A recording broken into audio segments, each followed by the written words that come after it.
va el Producto Interior Bruto, de qué es eso de la productividad, de qué es eso de la competitividad y cómo aterrizamos eso en nuestras vidas cotidianas, cómo nos mejora la vida esto de que el FMI diga que las previsiones de crecimiento para España van a ser las mejores de toda la zona euro y que además vamos a ser el único país al que no le recortan por culpa de los aranceles de Estados Unidos. Eso es política económica. Y saber hacia dónde queremos llevar el país y hacia dónde queremos llevar, por ejemplo, la región de Murcia, pues eso también es política económica, que es pensar un poquito en el país, pensar un poquito a dónde queremos ir y pensar un poquito qué tenemos que hacer para que esto vaya por allí y tengamos pues más oportunidades de empleo, tengamos mejores oportunidades también para que no haga falta que nadie se vaya de España, sino que pueda desarrollar todo su talento. Hoy hemos sacado algo que yo creo que es importantísimo, que es cómo conseguir que toda esta gente que en Estados Unidos pues lo está pasando regular por culpa del gobierno encuentre un lugar donde vivir en España.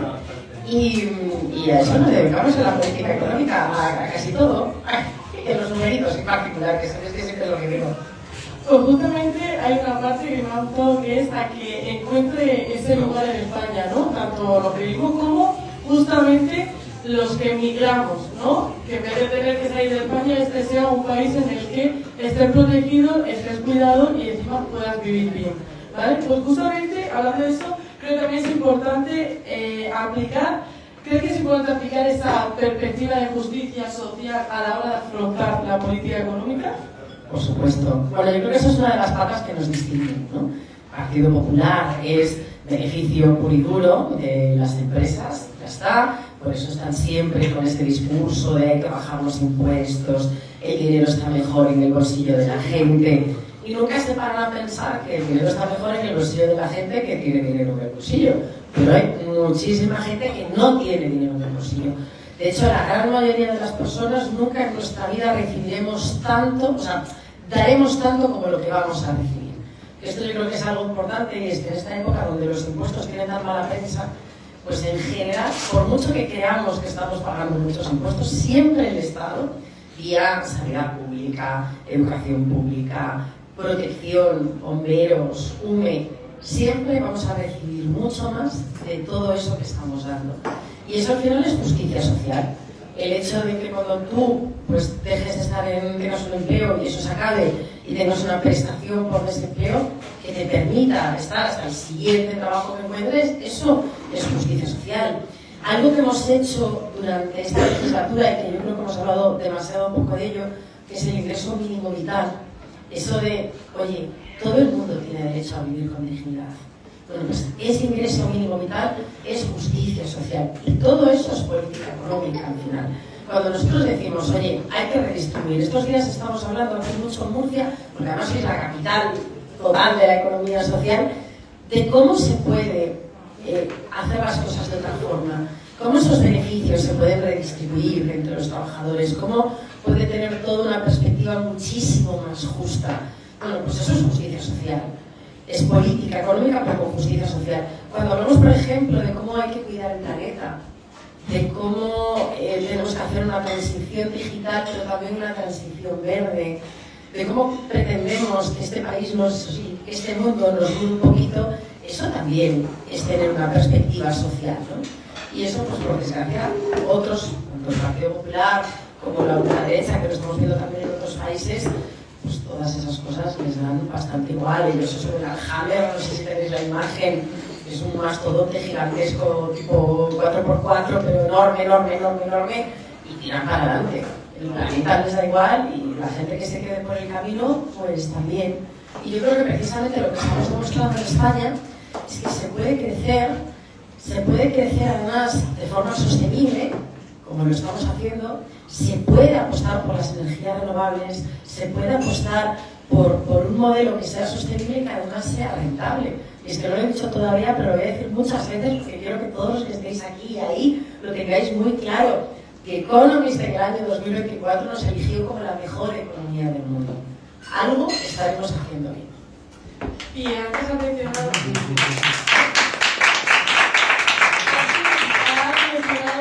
el tema de ingreso mínimo vital, se me viene a la cabeza la palabra de, cuando hablamos de justicia social y economía política, ¿hablamos de igualdad o de equidad? ¿Podríamos hablar de igualdad de oportunidades? Bueno, hablamos de las dos cosas. Hablamos de igualdad de oportunidades como un concepto amplio, igualdad de oportunidades en todos los sentidos, igualdad de oportunidades que da igual el origen de donde vengas, lo humilde que pueda ser tu familia, que tú puedas desarrollar tu potencial máximo, pero hablamos también de equidad. Y esa es una pata que es que no se nos puede olvidar, ¿no? Es el símil este que ponen siempre que cuando tú les das a dos personas lo mismo no van a llegar a la misma altura porque depende siempre de dónde vengan. Entonces creo que forma parte también de nuestro ADN garantizar que todo el mundo pueda llegar a su máximo. Y aquí estoy convencida de que nos queda todavía mucho camino para avanzar. Hemos avanzado mucho y España, en este sentido, creo que es un país que nos podemos sentir muy orgullosos, pero sigue habiendo un gap ahí que no somos capaces de cubrir. Este año hemos llegado al límite del presupuesto, al máximo del presupuesto de becas. 2.600 millones hemos invertido, que se dice pronto, ¿eh? 2.600 millones. Y esto significa que mucha gente va a poder ir a la universidad que de otra manera no podría. Pero una cosa es poder permitirse ir a la universidad, que es un punto importante en la igualdad de oportunidades, y otra cosa es que todo el mundo asuma que en la universidad hay un hueco para él, para ella. Y ahí entramos en otro problema que es el dreaming gap, que es cuando una persona considera que eso no está hecho para ellos. Sí, hay un sistema público, sí hay unas becas, sí hay unas universidades públicas, por tanto, podrías ir, en teoría, pero si no tienes referentes en tu familia, si no tienes referentes en tu entorno, pues podría pasar que llegases a pensar que eso pues no es para ti. Y al final ahí hay un punto que ya no es un tema altruista, al contrario, creo que es un tema egoísta de la sociedad. Y no podemos permitirnos que gente que podría tener un talento brillante en cualquiera de los ámbitos se lo esté perdiendo precisamente porque considera que eso no es para él. Entonces ahí entra ese punto donde deberíamos trabajar muchísimo más la equidad, y mucho más al origen, trabajar con esas personas vulnerables desde chiquititos, darles oportunidades, facilitar que en esos hogares no falte nada, que es un poco lo que hace el ingreso fundamental, que es un poco lo que se está haciendo con todas las becas de comedor, que probablemente debamos seguir avanzando hacia esos comedores mucho más universales, porque eso es lo que te garantiza que haya condiciones de base para que luego con esas ayudas, para que luego con todo el sistema del estado del bienestar puedan llegar a desarrollar ese potencial. Pero claro, cuando vas a barrios verdaderamente humildes, les hablas de ir a la universidad y les resulta absolutamente marciano. Y no significa que no haya gente muy lista. Significa que han nacido en un lugar donde eso les queda lejos. Y yo creo que ningún socialista se puede quedar quieto en una silla cuando la capacidad de ser quien tú quieras ser depende de tu código postal, del código postal donde has nacido. Vale, no voy a desviar mucho del tema, pero sí creo que es muy importante por el día en el que hoy celebramos, que es el Día del Refugiado, hablar un poco, sí que es verdad que son condiciones diferentes, inmigración y refugiados, pero justamente hemos tocado temas muy importantes: igualdad de oportunidades, equidad, justicia social, economía y educación. Todo eso tiene acceso a las personas inmigrantes, ¿no? Y yo tengo algo, ¿no? Todo el mundo al final tiene, o sea, lo sufrimos, ¿no? En los medios de comunicación, con la persona con la que tratamos muchas veces, por desgracia, que está la frase, ¿no? Las primeras frases de a lo que se pone la persona por la condición de inmigrante, de vienen a vivir de las ayudas, vienen a quitarnos el trabajo, son discursos de odio, ¿no? Y la pregunta aquí es, ¿cuál es el impacto real de la inmigración en la economía política? Pues el impacto de la migración en España es muy positivo, muy positivo. Se hablaba del artículo de The Economist, pues precisamente uno de los aspectos que destaca es cómo España ha sabido convertirse en un país de acogida y ha sabido utilizar, bueno, pues para su propio interés del país, toda esa fuerza y todo ese poder que tienen estas personas, ¿no? Hay otros discursos que son mucho más de rechazo y al final pues nosotros hemos demostrado que nuestra fórmula no solamente es mucho más humanista, no solamente bueno, pues encaja mucho mejor con lo que nosotros pensamos, sino que además le sienta mucho mejor al país. Ha servido para aumentar la población, esto es una cosa que España le hacía falta, entre otras cosas porque nuestra pirámide poblacional estaba así como un poquito temblando. Pero no solo eso, estaba viendo antes el dato, el 89% de los nuevos empleos que se han creado son personas que no nacieron en España. Y estábamos en récord de afiliación a la Seguridad Social. Hemos cumplido un récord, son 21,8 millones de personas que están trabajando en España, está trabajando más gente que nunca. Con lo cual, todo eso es un impacto muy positivo en nuestra economía. Pero luego, además, hay mucho bulo extendido alrededor de la migración, ¿no? Esta cosa de vienen a quedarse con las ayudas. Bueno, pues cuando vemos los datos nos damos cuenta de que es precisamente lo contrario, que representan un nivel de población mucho mayor para luego la cantidad de ayudas que reciben. Es más, dan muchísimo menos al médico. Hay cifras por ahí que piden ayudas, no sé si es un 11% o algo así, de toda la población migrante. Es decir, que es todo lo contrario. Son personas que muchas veces vienen de situaciones muy complicadas, razón por la cual han tenido que hacer algo tan duro como es dejar su hogar, y que lo que vienen es a aportar y a buscar una vida mejor. Entonces, este tipo de discursos, que son muy xenófobos además, ¿no? No vienen y vienen a quitarnos nuestro trabajo. No, nadie viene a quitarte tu trabajo. Y además hay trabajo para todos. Y además quieren quedarse con las ayudas. Y cuando llegan, tienen 5 años de ayudas.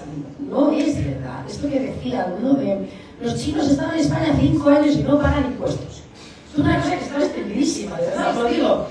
Y entonces te decían que sí, y siempre aludían a algún argumento de autoridad, ¿no? De mi tío que es muy listo y hace muchas cosas de estas, me lo ha dicho.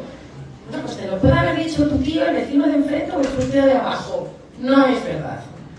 Al contrario, proporcionalmente gastan muchísimos menos recursos del propio sistema. Muchísimos menos. Con lo cual, bastante agradecidos que tendríamos que estar. Hay un tema que hablamos de las ayudas, de justamente que no usan los recursos como cualquier otra persona, ¿no? ¿Crees que es por la falta de conocimiento del inmigrante ante los recursos que hay, o realmente porque la persona se piensa que tiene más derecho cuando en sí no puede ni llegar a una cita médica porque no tiene derecho a una tarjeta sanitaria, porque no tiene, en muchos casos, derecho a empadronarse a una vivienda? Creo que es una mezcla. Creo que hay una parte de desconocimiento y luego creo que hay una parte de miedo. Que a veces también pasa que no se acercan a determinados servicios públicos, incluso teniendo derecho, porque siempre temen que vaya a haber algún tipo de represalias. Luego muchas veces no pueden porque están trabajando muchas horas y no tienen tiempo de hacer otras cosas. Y esto es una realidad que muchas veces se nos escapa, ¿no? En la pandemia, por ejemplo, yo soy concejala en el Ayuntamiento de Madrid. En época COVID vivimos muchas cosas y vivimos situaciones muy dramáticas de personas que a lo mejor estaban trabajando en una situación irregular, se habían quedado sin ningún tipo de comida, ni de sueldo, ni de nada, y no se atrevían a ir a ningún sitio porque, bueno, pues tenían miedo de que les sucediera algo, ¿no?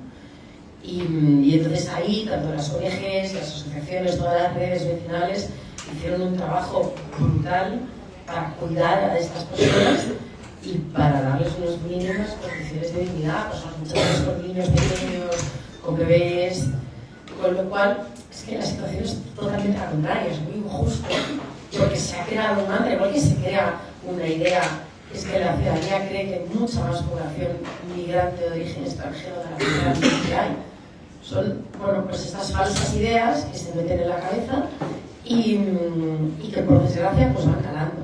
Y luego es verdad que discursos abiertamente xenófobos como los de Vox pues no ayudan, ¿no? O sea, cuando de repente sales del metro o aquí no sé dónde los pusieron, pero en Madrid los pusieron en estaciones de metro enormes, esos carteles gigantes donde decía la pensión de tu abuela, 600 euros, lo que nos cuesta el mena asesino, todas las cosas malas de la tierra juntas, 3.000 euros. Claro, pues eso obviamente es un discurso que no hace bien, porque incluso a personas que no tienen mucha idea pues lo ven y dicen, anda, ¿esto será verdad? Dices, mira, no es verdad, pero... Mira, justamente ahora me ha dado por escuchar podcast y por la mañana suelo escuchar podcast. Y había un abogado que se dedica al tema de extranjería, lleva muchos años dedicándose a ese tema, y justamente estaba hablando de una cosa que pasa actualmente en la política, y es cómo PP intenta imitar a Vox. Eso que está pasando, que le está dando fuerza al mensaje de odio que está dando Vox a través de medios de comunicación y de sus propias declaraciones institucionales. Y justamente PP está dándole fuerza cuando afirma, por ejemplo, frases como hemos escuchado esa frase de Abascal: los inmigrantes ilegales entran en avalanchas para cobrar paguitas y delinquir. O frases cuando el PP le aplaude también al PP, cuando el PP aplaude al de Vox, cuando dicen hay que cerrar centros de mena porque son nidos de delincuencia. Y aparte de eso, no solamente imitamos que es aplaudible lo que hace, sino que cede esa parte de los presupuestos, como vamos aquí a la región de Murcia, que me estoy adelantando un poco a las interpretas que van a venir, pero cede no esa decisión de Vox de decir qué van a hacer pensando que el PP está haciendo algo y le está dejando todo en manos de Vox. Eso es lo que está pasando realmente con la política hoy en día. Y entonces, con todo esto que hemos estado comentando, que es justamente lo que venía a decir, este odio pues, se convierte incluso en líneas rojas para aprobar unos presupuestos, como ha pasado aquí en la región de Murcia, donde el PP ha aceptado cerrar un centro de menores a cambio de los votos de Vox-Tartel. ¿Qué le genera estas afirmaciones como responsable de economía política? ¿Qué respuesta debemos dar desde lo público y desde lo social? Me preocupa muchísimo. Hay una cosa que no sé si es un concepto de sociología y de ciencia política, no sé si estáis familiarizados con ella, que es la ventana de Overton. Básicamente es una ventana donde hay cosas que están dentro, que es pues, lo admisible, lo políticamente incorrecto, lo inadmisible, lo terrible y lo que ni siquiera somos capaces de plantear. Entonces, pues Vox empezó a plantear temas que en nuestro imaginario que eran imposibles, o sea, que ya no es que fuera tabú, o sea, es que no se puede mencionar. Entonces de repente se menciona y decimos, ¡hala, qué barbaridad! Madre mía, lo que han dicho.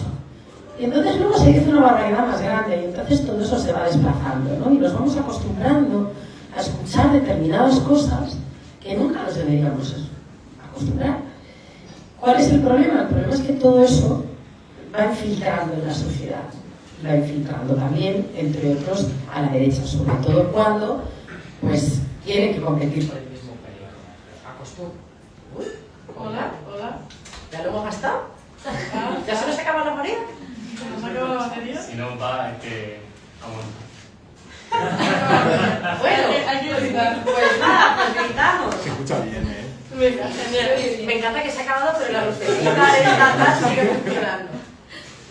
Os decía que claro que al final como compiten por el mismo público, pues pretenden suplantarles. Y al final yo siempre digo que el peor daño de Vox no es Vox, sino en lo que convierten al Partido Popular. Ayuso, por ejemplo, es una persona que no necesita tener a Vox en el gobierno para hacer recortes en leyes LGTBI, para hacer recortes en ley trans. No tiene ninguna necesidad de tener mayoría absoluta, podría hacer lo que quisiera, y ella decide atacar todos esos derechos.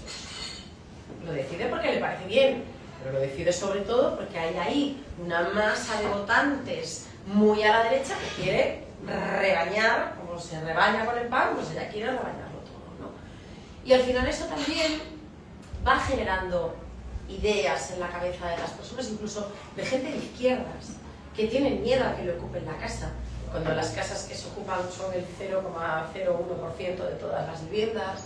Pero claro, si tú enciendes la tele y están con eso y con que los menas son maléficos y tremendamente delincuentes, cambias de canal y están con lo mismo, pones la radio, están con lo mismo, escuchan al señor de ultraderecha de turno y está con lo mismo, y de repente ya llega a la derecha y está con lo mismo, pues llega un momento en el que vienen aquí y te dicen, oye, ¿y qué vamos a hacer con los inquiocupas? Digo, ¿perdón?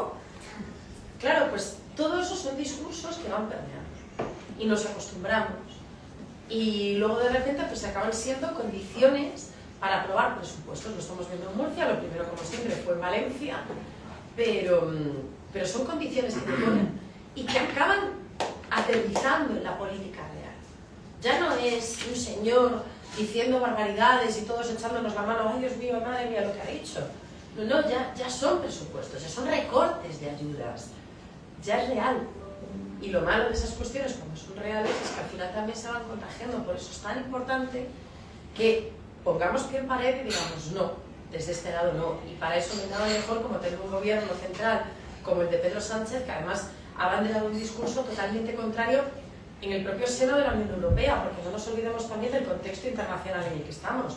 De Meloni, que quería hacer campos de concentración fuera de sus fronteras, y la Unión Europea, que durante un ratito dijo, bueno, igual tampoco es tan mala idea. Y afortunadamente no, pero o sea, yo no me olvido de una portada, no me acuerdo si era de Liberación, yo creo que sí, que estaba Meloni y al lado de Meloni Pedro Sánchez, como los dos modelos diferentes que hay. Bueno, pues eso al final tiene que ser algo que nos guíe hacia dónde.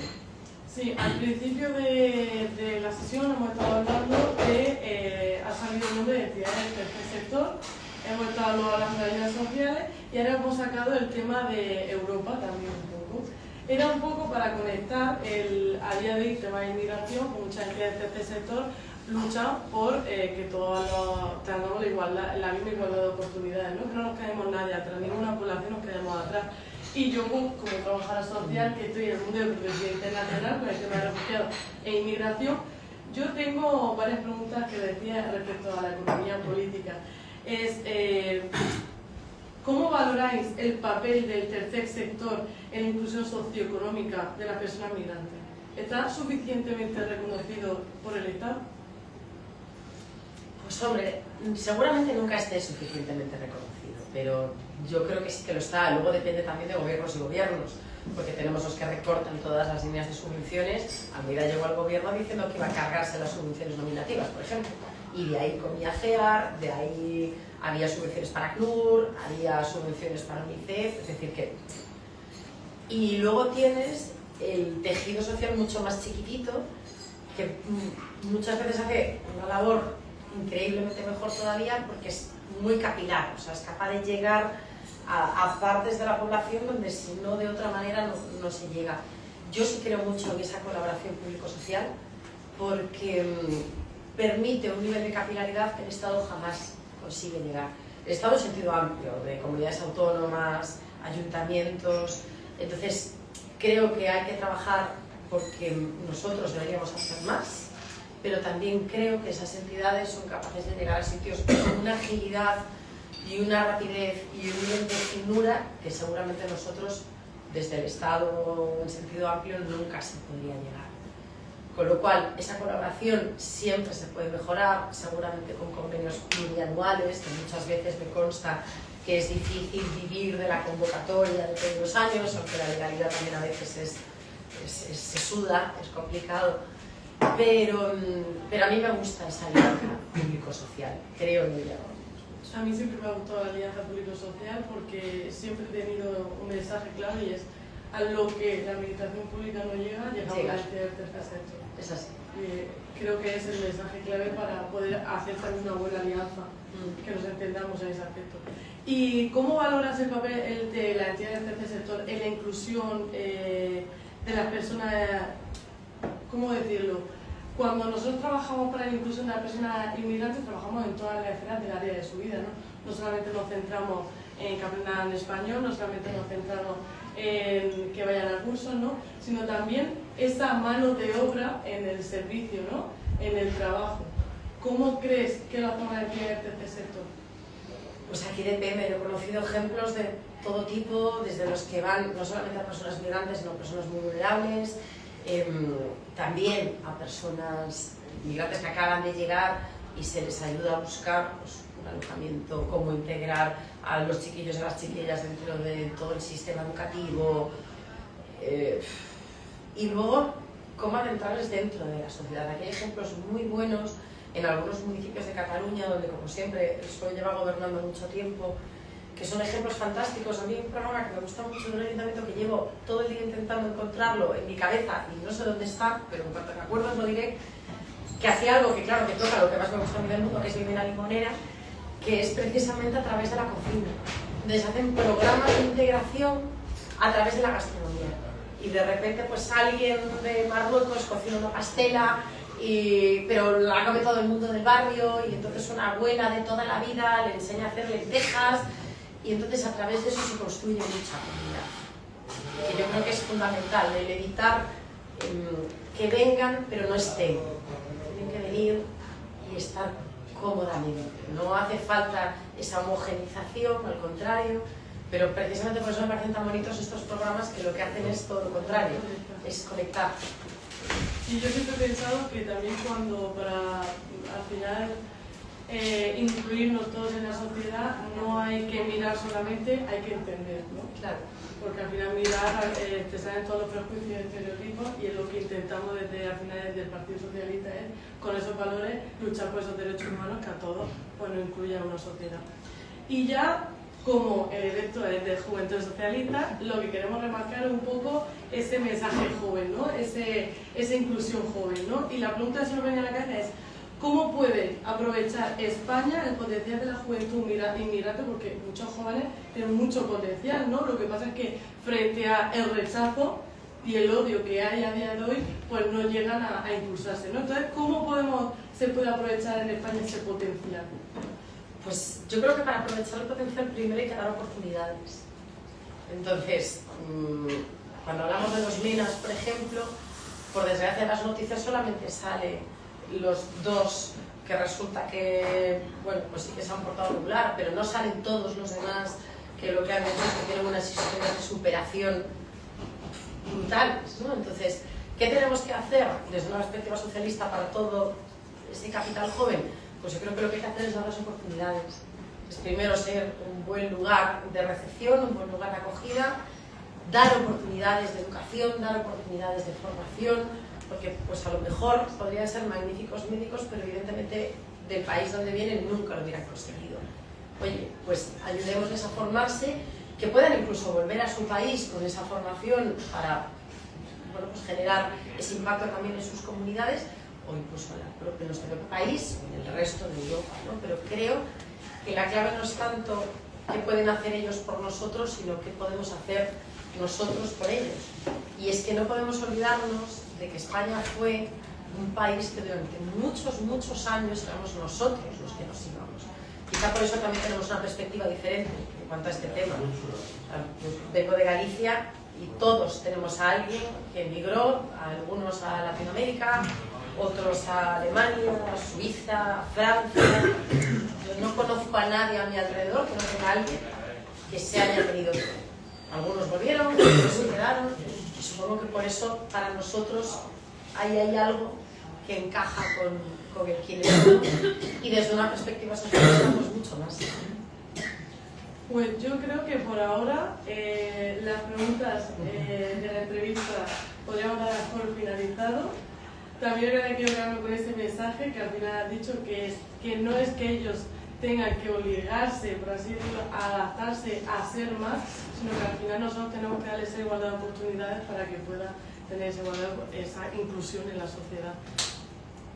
Qué bien.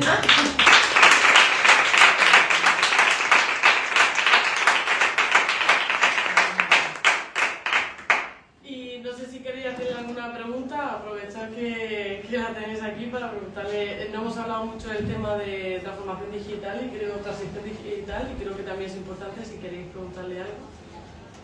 Todos a la vez, ¿no? Por favor, ¿no? Que se acumulan.